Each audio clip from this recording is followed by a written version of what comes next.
আজকে হলো শিবরাত্রির আগের দিন, আমাদের বিশাল তোড়জোড় চলছে।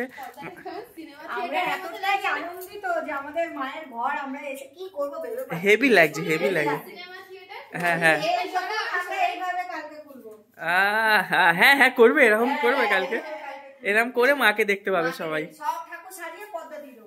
কিন্তু আজকে তো স্ক্যাম হয়ে গেল, এরকম খুলেই ফাঁকা, কিছু নেই।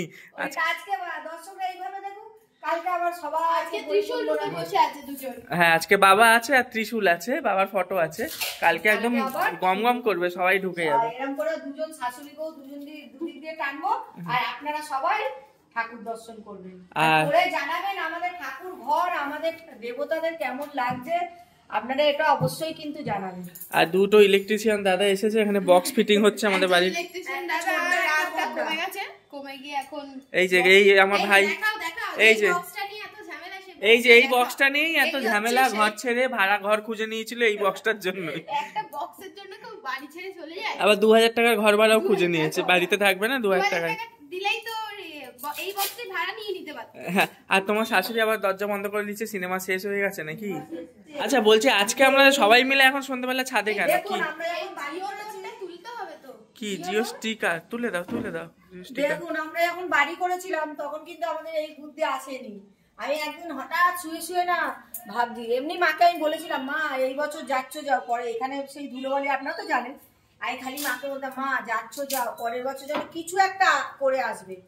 জানেন না আমরা এটা কিভাবে করেছি, কি যে সিচুয়েশনে করেছি, কিন্তু করেছি।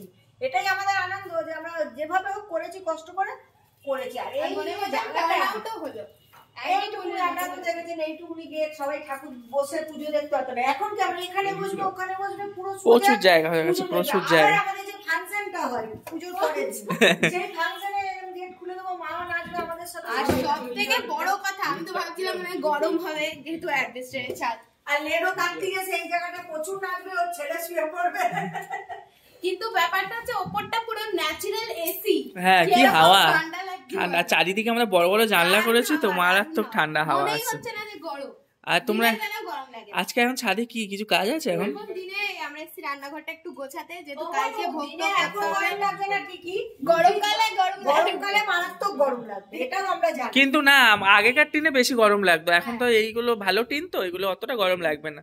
ঠিক আছে, মা আবার এসির সামর্থ্য করে দেবে একদিন, তখন তিনতলা ও খোলা, ঠিক ব্যবস্থা হয়ে যাবে, সবকিছুর ব্যবস্থা হয়ে যাবে। হ্যাঁ প্লাস্টিক দিয়ে দিলে এসি হয়ে যাবে।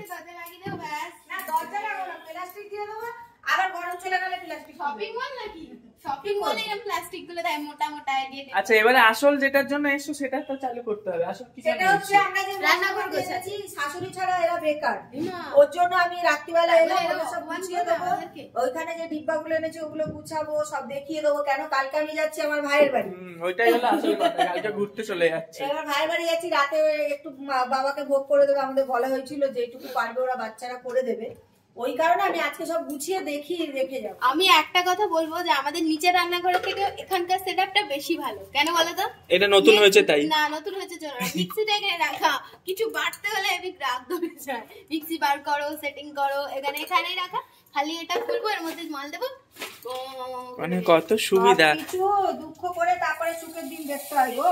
ঢালছি জায়গা যেন 19-20 না হয়, যে ডিব্বায় যেরকম সেরকম ঢালবে। মানে এই ডিব্বাটা না ঢালে যদি এই ডিব্বাটা সেটা ঢালো, আমি বলতে চাইছি এই সাইজটা না ঢালে ওই সাইজটা দয়া করে ঢালবে। কেন গো, আমি এটা করবো, আমি কি সেটাই পাগল মানে আমি এটা বউ এনেছি পাগল। আচ্ছা একটা কথা বলবো, তুমি যে আবার বাবাকে সাবু আনতে পাঠালে, কত সাবু লাগে গো? 1.5 কিলো সাবু এনেছি তো। 1 কিলো এনেছি তো, ভাই বলছে একটু কারখানায় দেবে, বুঝেছিস?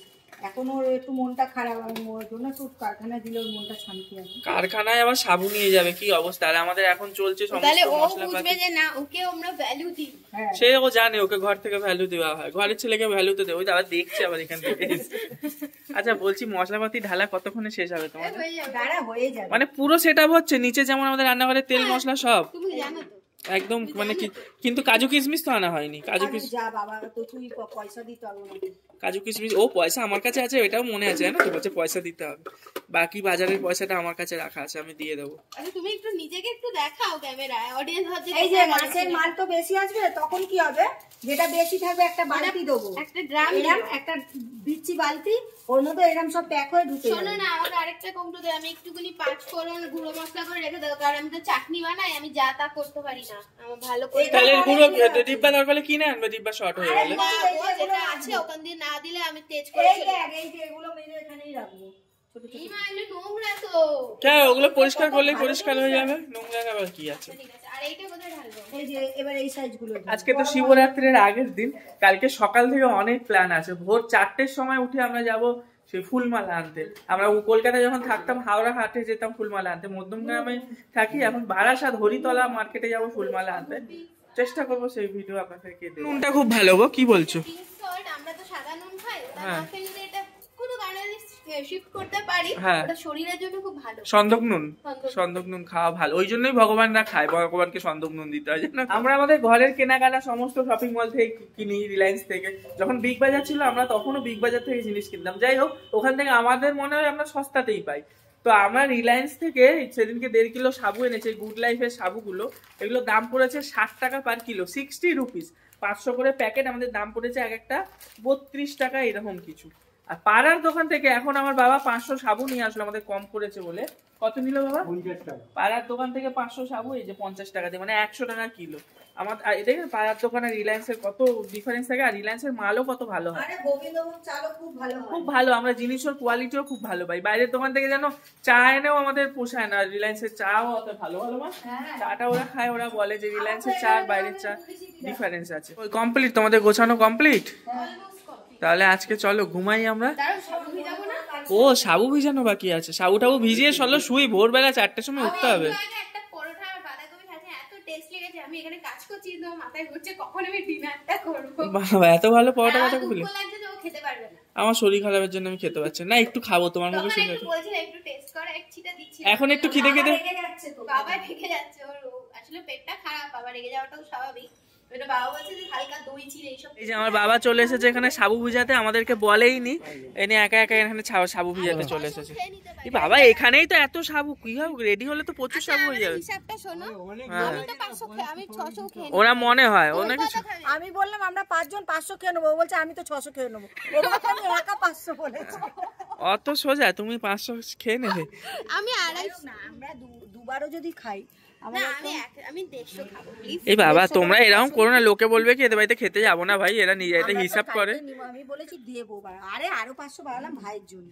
ভাই কারখানায় নিয়ে যাবে বলে। চলো একটু টাটা বলো, গুড নাইট। গুড নাইট, দেখা হবে কালকে ভোরবেলা।